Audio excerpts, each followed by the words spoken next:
now have hypertension. Obesity statistics are absolutely out of control. 1 in 3 kids are now projected to develop diabetes. 74% of Americans are overweight or obese. And diabetes will increase by 165% over the next 50 years. That's 29 million Americans diagnosed. And this I thought was, doesn't predict well, but it's a very interesting slide. In the 1990s, you see the United States map. This is from the CDC tracking of obesity. And you can see in all the whites and the blues, this was less than 10% of people in the United States were considered overweight or obese. When you get into 2000, you see how it goes, it's sort of trending more towards that 10 to 14% and also up to 15% in some of those states, including Texas. Then if you look at the 2010 actual statistics, you see that now we're already at the 24%, and even in Texas we're at 25 to 29% of adults are obese. And that is a really grim statistic, considering that obesity is also related to diabetes and cancer and endocrine disorders, and the list goes on and on. So not only do we have obesity and high blood pressure statistics, we also have, our kids as well as our adults are extremely sick with allergies and asthma. The 9 million American children under age 18 have been diagnosed with asthma.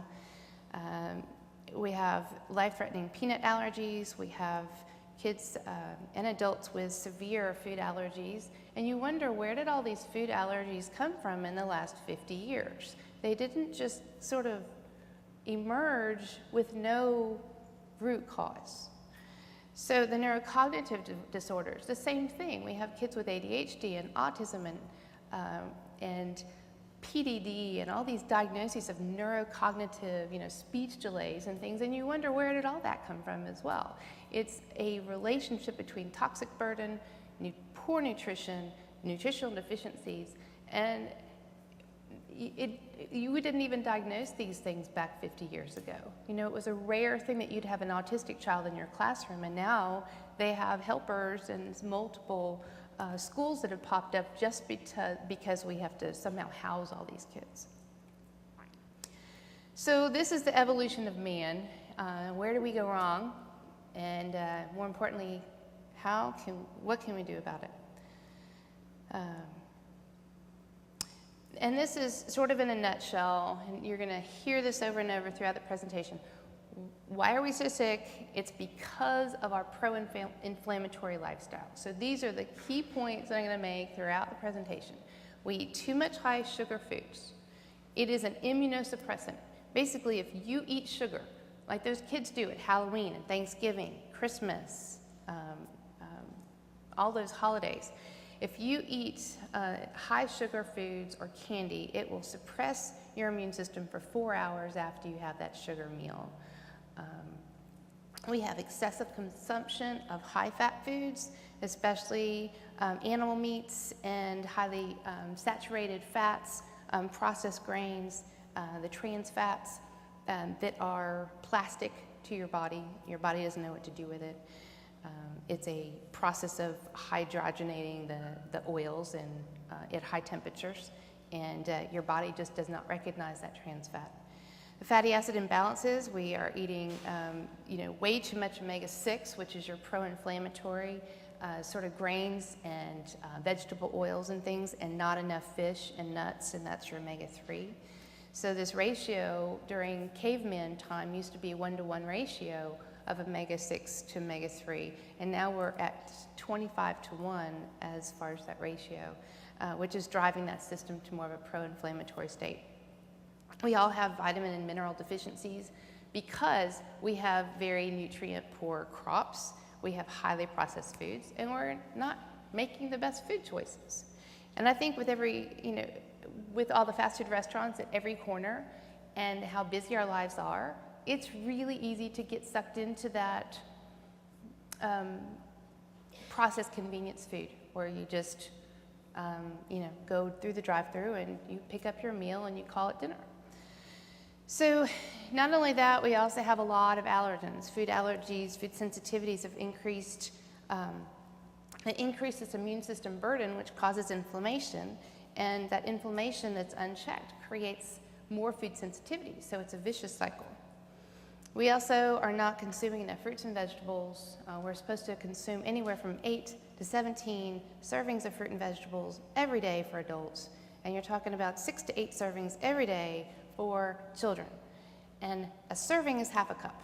So if you do the math, probably you're not getting enough fruits and vegetables, and those are your only things that are alkaline.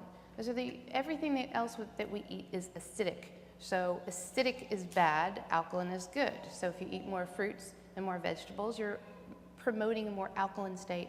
And if you're eating lots of grains and lots of meats, you're driving your system to a pro-inflammatory acidic state, and your body doesn't like to be at that state.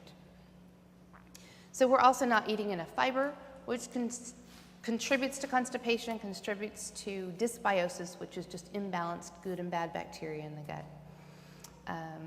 We are eating foods that are promoting this bacterial overgrowth in the small bowel. Basically, sucrose, wheat, potatoes, and dairy are promoting this small intestinal bacterial overgrowth called SIBO syndrome.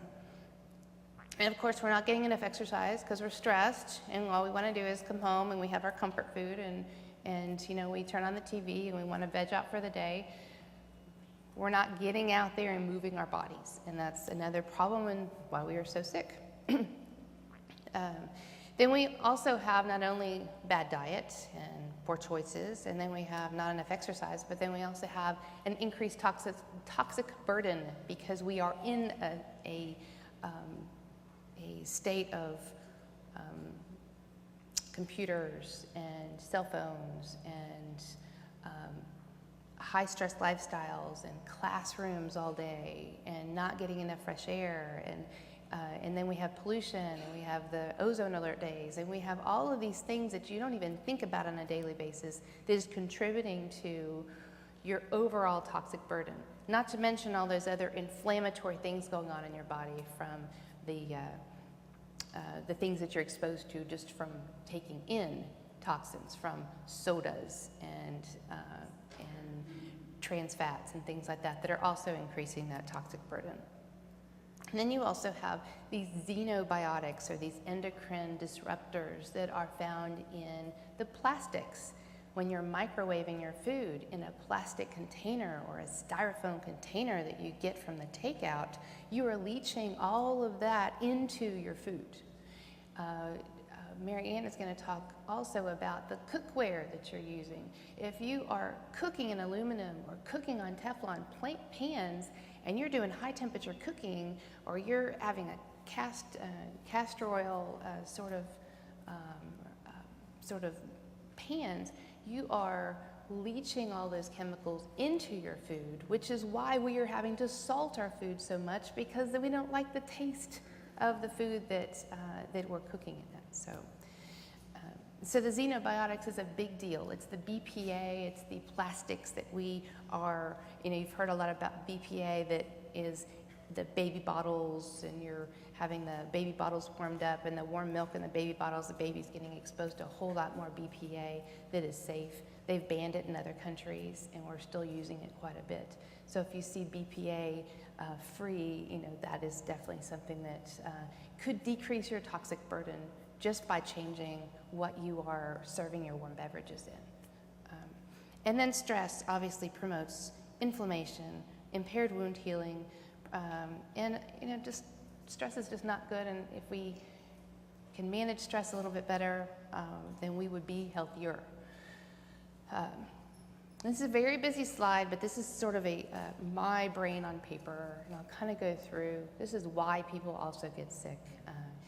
You have anybody who has recurrent ear infections, asthma, allergies, ADHD, PDD, autism, autoimmune disease, chronic disease, anybody who is up there at the top, my top left, is going to have had signs along the way that triggered that you've